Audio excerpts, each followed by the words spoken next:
All right. So it's about that time right now. Thank you all so much for being here and joining us for this Facebook Live event where we're going to talk about loving for life. 5 tips for having a healthy relationship and how to make it last forever. So really quickly, if you want to make it last forever, I don't know. Maybe you're trying to just have some for the weekend. So we're gonna start out really quickly now. I'm going to share this really quickly on our personal page. So just let me share this really quickly, and then we'll get started here. And while he's doing that, I'd like to welcome everybody, all the ladies, all the men, the couples, the ones that are looking out for their spouse or significant other or wanting to be significant others. If you're listening for them, awesome. If you're listening for yourself, for the future, awesome. And if you're listening because you're in it right now and you need a little tip, we're here for that, and we're here for all of you guys. So we hope that you guys have some fun with us tonight, and some of you guys sent in some of your questions in advance, and we'll definitely get to those as well. So so let's have a little fun, invite others, share with others, have them come on and listen, watch with you as well. Absolutely. All right, so great. Have your friends share this with your friends, post it on your page, all of those different things. We're really excited. We're going to get started right now. And so we have a couple of different things that we like to do. First, we just want to make sure that you all can hear us. So if you can hear us, if you will, just click the like button and let us know that you can hear us right now, and that'll help us to know. Also, if you're watching this as a rebroadcast, you didn't get a chance to see us live, so you're watching it on the rebroadcast, please still go ahead and click the like or click the love, click the wow face, comment, because we'll continue to check this and we will respond to questions and comments even after this live broadcast. All right, so first we wanted to talk about 5 things that helps a healthy relationship and kind of makes it last. We are celebrating our 13th anniversary next Tuesday, September the 12th. Yeah, I had to write that down, so make sure I don't mess up on that anniversary date. All right, so look, 13 years. For our age group, that is an eternity. That's forever. We've been married for forever in this age group. So, you gotta make it sound like that, right? Right. Well, look, I mean, back in the day, people would be married for 80 years, and that was the norm. And now people get married for 6 months, and they like, deuces, I'm out, I'm done with it. True. So, honestly, it's a long time. That doesn't make us an authority on marriage, love, relationships, but what it does say is we've been through a lot, and we can probably help you navigate some of the stuff, right? Yeah. All right. Yeah. Okay, great. So first things first, we want to give you all the 5 tips. Now look, if you are in a committed relationship, if you are married, if you're single and you want to be married, if it's LGBTQ, these 5 things kind of work for, like, it's for everybody, right? For everybody.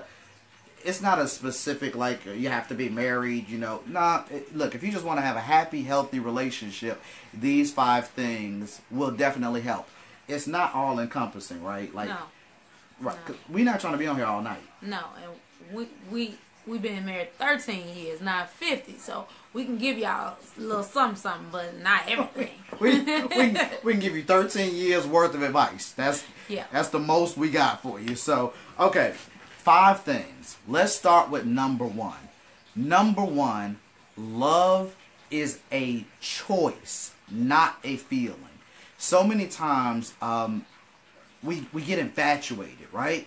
We that beginning phase where you see somebody and you like, oh, I feel it all in here, and I get all goosey, and you feel the pricklies and all of that stuff. Like, that's cool, but that's the infatuation, and a lot of times it's lust too, right? Yeah. Let's be honest. That first beginning, there's nothing wrong with a little lust, but you gotta go past that, though. Yeah. No, for real. That's a good start. But we can't mistake the two. Right. Infatuation is cool. Lust is cool. But you can't mistake infatuation and lust, or even like, for love. Yeah. The feeling of love, or the feeling of infatuation and lust and things like that, it'll come and go. Love is a choice. The statement, I love you, is a declarative statement. It's a declaration. It is not a, I feel love for you. Right. It is a, I feel infatuation for you. I feel attracted to you, but I am choosing to love you. Yeah. You can feel love. That's perfectly fine, and you want to feel love, but that's not the only thing. That's not the thing that's going to be lasting, because feelings fade. Feelings have to be reignited. Feelings have to have more a boost, and but when you choose the love, then you say, okay, I'm going to keep it going. I'm going to keep it going when when things aren't the best, when things are happy, but when things are sad, when there's drama, you don't just run from the drama. You can still love through the drama, because it's a choice. Right. If it was just a feeling, then you drop because of the drama. Yes. Oh, I don't deal with drama. Yeah, I'm done. So, I'm done. So that's a deal breaker. Yeah, for we me. done. And we broke up. Right. So you gotta go past that in order to go past that feeling of love in order to have long lasting love. Absolutely. And look, so a minute ago, I'm driving home, and we're talking about this live broadcast, right? We're trying to get the last minute details in place, so we're trying to get everything together. And she's cooking dinner for the kids and trying to get their homework situated so that they'll be out of the way by the time we do this. And she says, Jemel, I ain't got time to be on the phone with you. I got other stuff to do. And she hangs up on me. That's not it. That is exactly how it. That's how it went down. No, he didn't even hear me correctly. Okay, I said I don't have time to listen to him talk to the people at CVS while he, I ain't got time for that. I'm trying to get ready too. I got a little other stuff to do before we start the broadcast. It is rude. It is rude to be at the cash register and not talk to the person that's ringing you out. But it ain't rude to be leaving somebody on the phone while you're talking to everybody 10 around. seconds. How are you doing, ma'am? Is this all for you, sir? Yes, it is. Let me put in my card. Here's my card. And then I'm back on the phone. It was not 10 seconds. It was 10 seconds because I heard you hang up on me. I heard you. It's not like I put the phone down and picked it up. When he called me back, he said, did the phone disconnect? Right. I think we. Is that our phone, Cherry? I think we need. Did you hang up? I was like, I hung up. I had stuff to do. Back to the point. The point is, I chose to love her, even though in that moment I didn't feel love. All right. So point number one, love is a choice, not a feeling, or not just a feeling. All right. Point number two. I'm gonna let my wife give you all point number two. All right. Point number two is don't get too comfortable. All right. So we can get comfortable, and when we get too comfortable, it leads to lazy. L-A-Z-Y. Lazy. Yes. Yeah. So when you like to get your hair done, you get your hair did, and you like, oh, okay, I'm gonna go every week. Okay. Then you get a man, you like, oh, I'm gonna go. Then he wake up in the next morning like, every other week. And he used to you going every week. Yeah. Now we understand, finances change and Life things like that. Life gets in the way. but you got to make sure that you keep some things up. So if you can't go to the beauty shop, then you're going to have to YouTube some things to do some different things yourself. You know, YouTube out of look. You can't go to the shop, then you let, you know, LaQuisha or somebody or either Tina come to the house to do your hair and you know, pay a little less, but, you know, you might can't get the same quality, but you still can get your hair done and your routine that he or she is used to, you know. So what my grandmother used to say is, baby, what you did to get them is what you gonna have to keep doing to keep them. And that's just the truth of the matter. It's like a lot of times we get too comfortable. Now the truth of the matter is you will get comfortable in your relationship. At some point you are going to settle into this nice little groove, this nice little rhythm, and you will get comfortable. But if you get too comfortable, right? So now I worked out every day when we first met. And now all I'm doing is eating honey buns in front of the TV all day long. Getting a little too comfortable. So that's point number 2. Don't get too comfortable. What you did to get that individual is what you're going to have to do to continue to keep that individual and keep them interested. My wife said to us earlier as we were talking about this, that if you don't do that, it opens up the door for that other person to come and kind of slide in. So if you were constantly paying that individual compliments all the time, you know, you look so amazing. Wow, you look great today. Man, I can't stop looking at that picture you sent me. If you did all of those things initially and then you pull back and get too comfortable, now that opens up the door for that coworker, that friend, that other individual, that their compliments now mean so much more. So that postal worker. So you mess around and end up with a postman baby. But if you're spending that much time with the postal worker, they got a job. Let that person get to point number 2. Don't get too comfortable. All right, that's the bottom line. We got that. All right, number 3, intimacy versus sex. All right, so intimacy is that closeness, that connection, that spiritual, emotional connection that really needs to happen before sex. What we do a lot of times is we put sex before intimacy and then mix those two all up. Wait, let me stop you. Okay. Before sex with someone you want to continue to stay around. Right. Because, you know, I just got to remind y'all, we're talking about lasting love. So if we're not talking about lasting love, then this won't work. Then you're like, what? But what if I want her to go home? Are you saying if you want her to go home, or if you want him to go home, then this not what you want to follow right here. Okay, so go ahead, baby. I just wanted to interject that. Did you just put that out there for the male and female thoughts? You they ain't gotta be a thought. What if they just don't want to, you know, see that person again? Okay, all right. So look, like she said, if you're looking for a lasting relationship, you're looking to make something happen, intimacy is tremendously important. It's being honest, being open, being exposed. I'm not saying do that initially, right? Not on the first date, putting your whole heart out there and letting them know all about your child. Like, come on, that's probably a little bit too much. But as the relationship progresses, you have to have some level of intimacy. You have to open up and be exposed and be honest, and that creates intimacy. And intimacy leads to the sexuality, and it leads to prolonged sexual desire, right? Because it's the intimacy that's prolonged.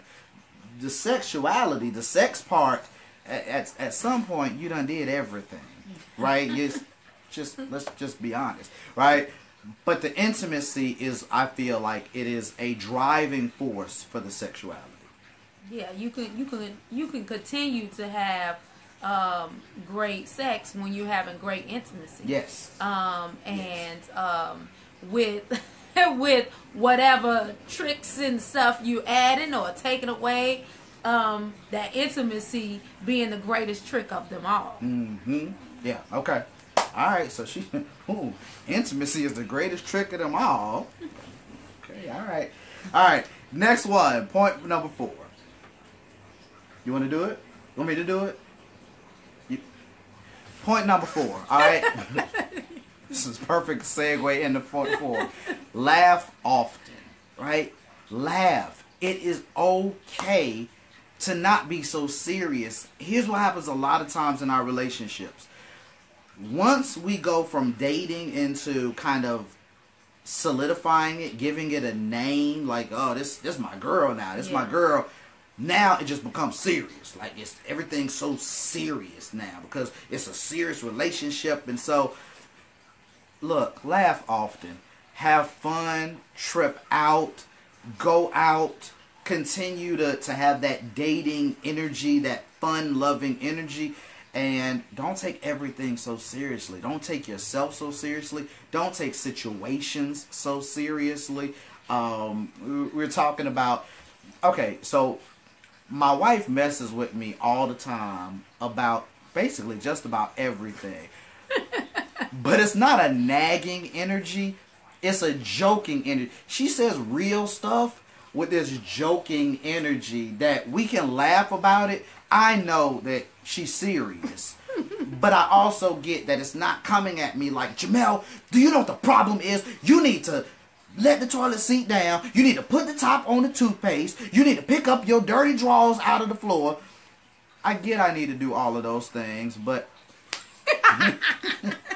I get I need to do all those things, but because we laugh, because we enjoy each other's company, I hear her as being it being a serious thing, but we laugh about it. We joke about it. We enjoy the process. So part of it is laugh often. Have a good time. If you got to have serious conversations, if every other text is, we need to talk.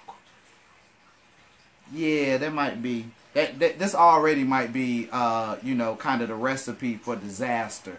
You should be enjoying it. Right? Gotta bring in some laughter. Gotta bring in the laughter. Okay. That's another thing that that could potentially lead someone else to come in on your relationship, because that you're trying to make lasting. Because if everything is serious with your significant other, and you guys don't get to laugh with each other, you don't get to go back to the core of what made you guys come together in the first place, then somebody else who, oh, this person I can laugh with. Oh, she makes me laugh, or he makes me laugh. And I have fun with this person, because laughter is one of those things that is fun. It lets you, it lets you have fun. It lets you let go a little bit. Yeah. And so if you can't let go with your significant other, then you're going to want to let go with somebody else. And a lot of times that can lead to, you having a short-term love, where you was trying to have a lasting love over here. Yeah. So so that's something definitely to pay attention to. Not, even on the serious tip of laughing, you can talk serious about laughing. Even seriously talking about laughing, that's what I would want to bring into you guys' mind. Because laughing often is serious. Yeah, it's serious. It's serious business.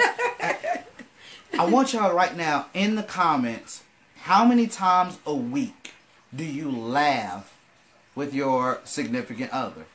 How many times a week do you just have just a laugh fest? Do your cheeks hurt? Do your stomach muscles feel tighter because you laugh? I just wonder, how many times a week do you all laugh? All right, last one. 5th point is honor growth. A lot of times what we're looking for, and I'll say that one more time. 5th point is honor growth. Mm-hmm. A lot of times in relationships, we're looking for a put together person, right? So from the jump, I'm like, yo, bruh, She got to be a 10. She got to cook. She got to clean. She got to have ambitions. She got to have a master's. She got to get her hair done every week. She got to have, like, really what you're looking for is this ideal. And we don't normally run into that person right away, right? What we run into is somebody that we're interested in, attracted to, and want to get to know better. So what we have to do is we have to honor growth in those individuals. The fact that, look, when we first met, maybe the person was a little rough around the edges. And now, although you didn't really like that part, you see that they're getting better. Right. That it's moving in the right direction. You see that they're trying. They're putting together some sort of an effort. You have to honor that. And then, so a lot of times what we do is, rather than honoring growth, we dishonor where a person is at. So we constantly look at the fact that, yo, she be great, bro, except for the fact that she always do this. Don't look at that part. Look at, well, what is she getting better at? What is he getting better at? Yeah. Where are they growing? And then honor that growth. Yeah. And a good point to that, important part of that is that if you're always focused on where they're not growing at, the parts that they're growing at, somebody will notice. And it should be you that notices that growth and encourages them in that growth. So then there could be more growth. And while they're growing, what are you doing? Oh, snap. You should be growing too. So make sure you're adding to it and not just taking from it. So your growth should be going as well, or else you'll look at them like, oh, they doing too much. They doing this, they doing that. And because you're sitting over there and not growing, you're judging them for growing. Right, yeah. And so you got to look at that within yourself as well. Make sure you're growing too, so that you're better for them and yourself. Absolutely. Absolutely. So, look, let's just recap the 5 things over again so that you all can grasp that, just in case you're like, yo, I need to write these down. I should have been writing them down. You can write them down now. Just show them your paper. Right. You could, but he writes very neat. It looks. I'm gonna call. How do they know it was a? They knew it was a paper because you said you handed it to me. You was like, I handed it to you real slick. Hey, no, look, y'all didn't see it. I was like, so my wife is gonna take the next. Look, it's at the bottom. Yes, they can see it. You know what? Never mind. All right, look. Number 1, love is a choice, not a feeling. Number 2, don't get too comfortable. Number 3, intimacy versus sex. Number 4, laugh often. And number 5, honor growth. Right? So those are things, look, I know that you've heard from other people that have been in relationships for a long period of time. All of these different things. Communication is important. Somebody asked me earlier about, well, what about the love languages?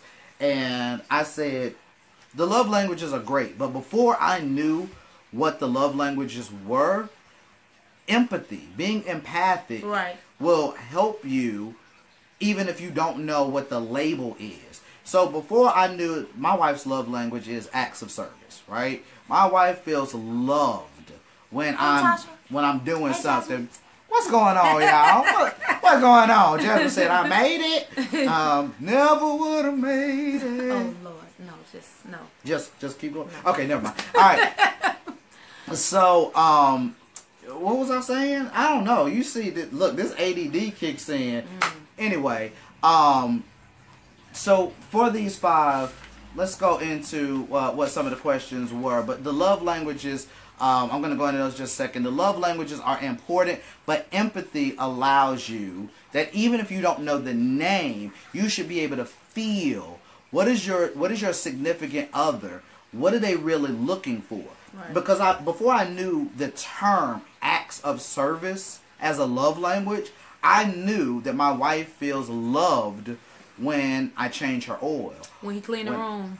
When I clean the room. For those of you that follow us on Facebook, you know, she puts those sorts of things out there when I'm doing something.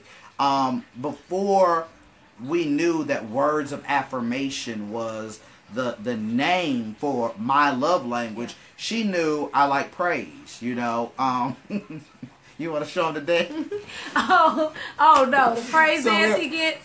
Oh, because I love praise. Thank you, thank you, thank you, thank you, thank you, thank you. And I turn around in circles. And she turns around in circles, and it's just like, yes. And oddly enough, I love that. Yeah, I do. he does. So empathy is more important than knowing love languages. It's, do you feel what your significant other is going through? Because a lot of times when they're telling us stuff, when they're explaining stuff to us, if your mindset is, I don't understand why she mad. I don't know why it's such a big deal. It ain't even that big a deal. You know what I'm saying? You're lacking the empathy to even understand. Yeah.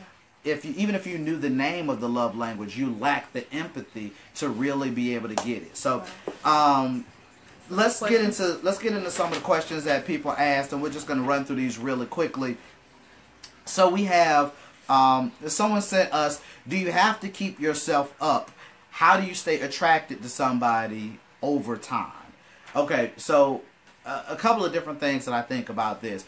Do you have to keep yourself up? Yeah, ultimately you do. I don't know that you have to do it up to the level that you initially did every day, all the time. I think that can get to be a bit exhausting, but we did talk about one of our things is don't get too comfortable. Right. You will get comfortable, but don't get too comfortable. So if you got your hair done every week, don't go to getting your hair done every 6 months. But then also, if you guys used to go out every week, and then that's what made you get your hair done, then also you got to look at that. Because if he stopped taking you out, or if she stopped taking you out, and now you like, well, I ain't gonna cut my hair up. I ain't gonna get a line up. I'm not gonna go to the beauty shop. Why? We ain't going nowhere. So then you gotta look at that too. And what we do for that part is we do date night, and all our date nights are not like, ooh, do it up, your hair's all, but it's a chance for us to get away. Especially important because we have kids. We get away, and what we notice with our date nights is that we get away. We see that person comes out. That's not mama. That's not daddy. It's that person that I dated. And so to continue to date each other is important because you change. And so if I'm not dating him and he's not dating me, we're not dating, then we're gonna lose each other along the way as we've changed and made improvements and something things change. So people change. So you have to be able to keep it up with that with that date night thing. Yeah. And I mean, even if it's just once a week, or you got to make your own schedule for it. But I mean, I love it. I love date night, and I actually get very pouty when date nights don't happen, or if they start falling off. And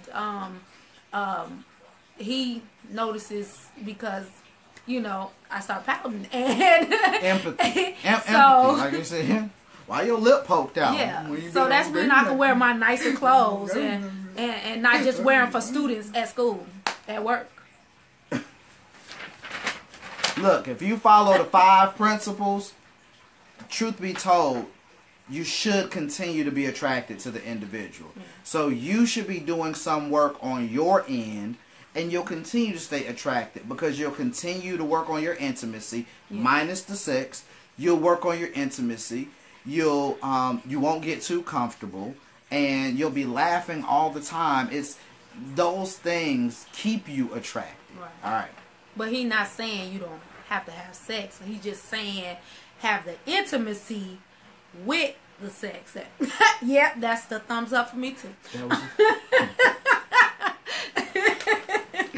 Next question. Glad please. You put that into perspective, because hold on, was she saying don't have sex? No, we're not saying that. We're just saying because you said minus the sex, so they can be like, not what? Minus the sex, but thank you. Mm-hmm. Okay, I got your back. Question. Thank you. I appreciate you. See, my better half.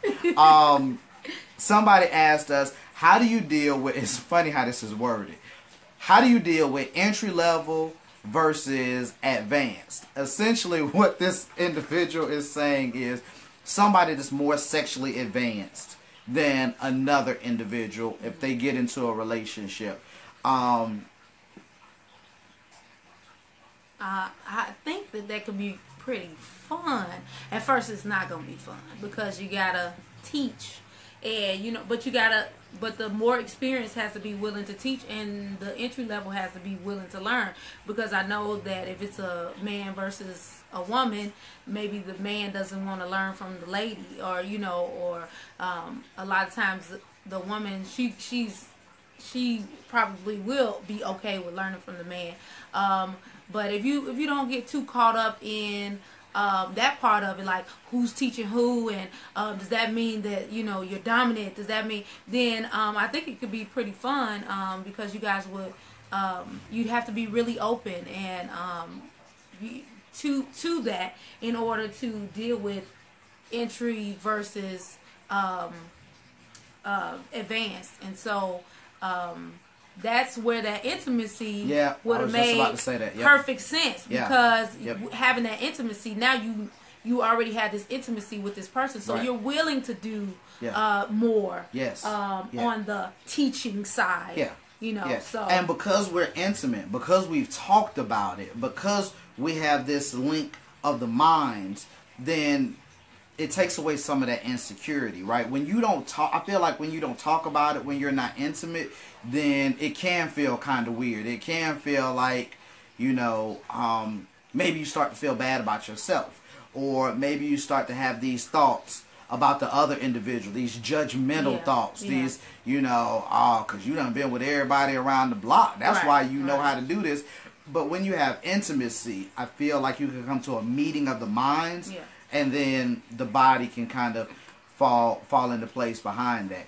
The question started with that was kind of started around celibacy, and is that still a thing? And I think that's one of the best ways that you don't have to deal with that is being celibate before you get married. Okay. All right, moving on. No comment. No comment. If this was the 50s. Okay. Someone asked, how do you deal with temptation if you are attracted to other people? I think that, one, being attracted to other people is natural. It's human. It is what it is. Temptation is the pull of attraction. I feel like if you are tempted, you need to go back to intimacy. You need to talk to the other individual and really be honest about why is there a pull, right? Because being attracted to people is being attracted to people. I mean, somebody walks by and they look good and they fine. God made lots of beautiful people. I'm trying to tell you, like, with muscles. I'm driving. I got muscles. Yeah, they underneath they're buried, but I think that's better than the ones that are out, because I keep mine warm with a layer of. Anyway, look, seeing somebody that's attractive, that you're attracted to, is normal, but the temptation is, why is there a pull, and what are you doing to facilitate that pull? Right? So somebody walks by and they look good, you can look and be like, dang. But if there's a pull, then there may be something else going on that is within the relationship that maybe needs to be dealt with beyond just the fact that you're not gonna stop fine people from walking around. It's just it's what happens. They'll be there. So how do you deal with temptation? My suggestion would be don't play with it. Right. Don't play with it. Right. So if you know your coworker is fine, stop sending the email that says, "Yeah, we should meet in my office." Let's go to lunch together. Right? No, because you already know they fine. So to put yourself in those situations, you playing with fire. So wait, I will poke my man eye. Okay, you just saw us cold. I'm trying to tell. Poke my man eyes out. So that's how you deal with temptation. You date Ray Charles. Not to go to lunch with nobody. He better call you. Come on now, B. Come on. We gonna put him in the Ray Charles. Put him in the Ray Charles. Yeah. No, come on, man. That's messed up. Feeling people's hands. Right. Feeling their wrist. Okay. All right. So I think we've answered that one. We also have, how long do you wait before sex? All right, so here's my answer to how long do you wait before sex. My thought is, be honest with yourself. Wait as long as it will take you to respect the individual if a relationship is what you're looking for, right? So if I think in my mind, I'd like to have a relationship with this individual, sleeping with them on the first date or the second date isn't going to work, because I know me. And I know that I'm going to feel like, dang, she did me on the first date. I mean, I'd like to be in a relationship with her, but I know that anytime I see her with any other dude, I'm going to be thinking, I know it don't take her no time to give it up. So, what's she doing over there? Why she with him? What they doing? Where y'all going? Who that is? Why y'all was smiling? You know, and I know this is just one man, ladies, but I would venture to say many men would think the same way.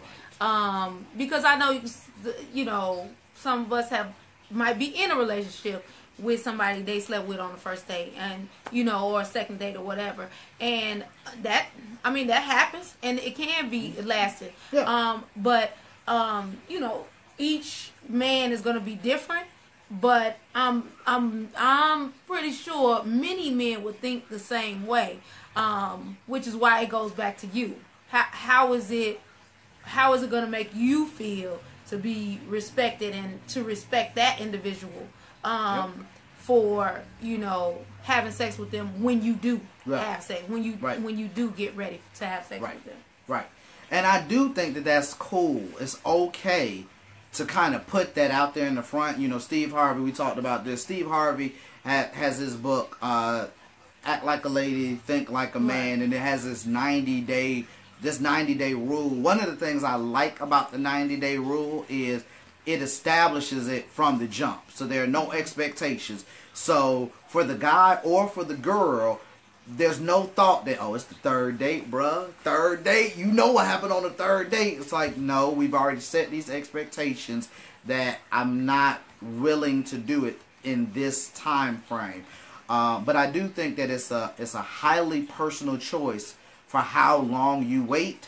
I just think you got to be real honest about it. Like, be real honest with yourself. You really gonna respect that cat? Really? You're not gonna be concerned? You're not gonna be worried about it? Hey, if you think about a second date, you can do that and still have a healthy, happy relationship. Hey, do the second date if you all talk about it. But I'm just saying, for me, I already know. So I already was married when Steve Harvey's book came out. So I know for me, it might have been like, yeah, you should wait 90 days, girl.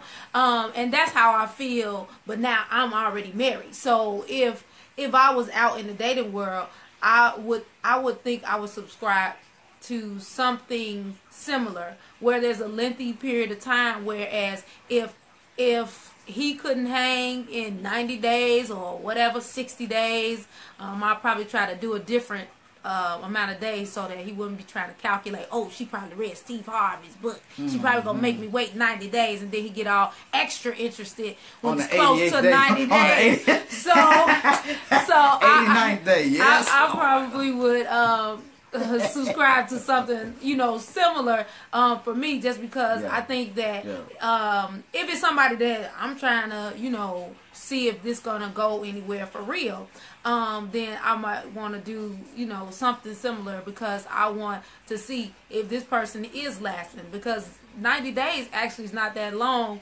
if you want to see if this individual is going to be around.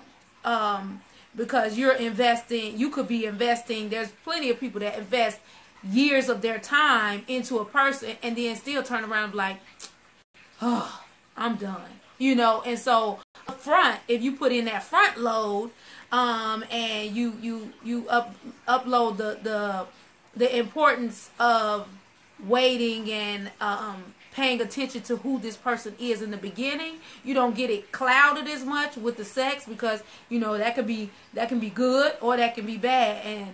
And especially if it's good, y'all get distracted. Yep. And stuff. Yep. You know, we get distracted. You start letting all kinds of stuff you let slip. A lot of stuff slide. You like, yeah. So that, I think that helps not to cloud our judgment as much. Yeah. That's how we lasted 13 years. That vitamin D. Okay. All right, too much? Okay. No. This man of mine. That's what I... Yeah, all right, never mind. All right, the last question that we had was, how long do you wait... how long should you date before getting married? And again, I think that this is a weird thing to try to put a specific time frame. It must be at least this long before you get married. I think the most important thing is, one, having enough time under your belt that you feel like you've seen the real person. I feel like anybody can behave themselves for 4 weeks. Yeah. And in that time frame, you're still in the infatuation period. You're still in the, oh my God, when I see her, I just, like. And that infatuation period lasts longer when it's long distance, you know. So if your man in Texas and you in Atlanta or whatever, then the infatuation stage lasts longer, and even the person's their will to hold on, their will to hold out is a little bit longer, because they don't have to see you every day, or they know all you can do is call, you know. And so you know, you might come around each other every once in a while, but yeah, the long distance makes it even longer. Just, you know, speaking to some of you guys, ladies and gentlemen out there that may have that type of long distance relationship. All right, so it just kind of depends, really. You know, like my wife said, if it's long distance, you're probably going to feel that infatuation even longer, which is probably why them folks on Catfish, like, for real? Yeah, maybe like for real? 2 years, 3 years, for real? You know, but it does last a little bit longer when you're doing those sort of things. My thought process is, it should be long enough that you feel like you're out of the infatuation period, right? So it has to be longer than that infatuation period. And I feel like it should be long enough that you really feel like you get to see that individual. You'll begin to see things over time, the truth of the individual. You really get to see, if it's a mask, pieces of the mask will begin to break over time, and you'll begin to see more and more of the true person behind the mask. If it's too quick, you're probably going to marry the mask. And then when the mask comes off, you're in the marriage, right? Yeah. You're there. And so that's a whole different topic of what do you do. You become one of those 6-month marriages. You're like, oh, he changed after I got married, or she changed after I got married, or whatever. And, you know, we definitely don't want that for you guys out there. Yeah, absolutely not. Absolutely not. So, I'd like to hear from you all. How many months do you think you should be date or court before you're married? What do you all think? Do you think it should be 1 month, 2 months, 6 months? At least, how long do you think it should be before you get married, so that you know that it's the real deal? We want to thank you all for joining in and tuning in to our live event. We're going to do this weekly. We'll do it every Wednesday. It won't always be on relationships and love, but because we are turning 13 next Tuesday, we thought that it'd be great to talk about love, relationships, and how to make it last, because we're still doing that right now. So we want to thank you all so much. We want to remind you all that at our church, Spirit and Truth Sanctuary, tomorrow night is Wonder Women's Workout. Wonder Women's Workout, which this is just for the ladies. My wife will be leading Wonder Women's Workout from 6 p.m. to 7 p.m. And then from 7 p.m. to 8 p.m. we'll be having Bible study. And so if you want information on that and directions, go to spiritandtruthchicago.com. Yep. spiritandtruthchicago.com. You'll get directions to the church, and you'll be able to come out and enjoy Wonder Women's Workout with my beautiful wife, and you'll be able to have this figure, this lovely figure. Thank y'all for all coming. Coleman, thank you for coming. Coleman. Thank you for showing all the love. Thank you guys for coming out, for watching us live. Yeah. Thank you for those of you who are going to watch it later. Yeah. We appreciate you guys, and we look forward to seeing you We do. next time. Love y'all. Have a good one.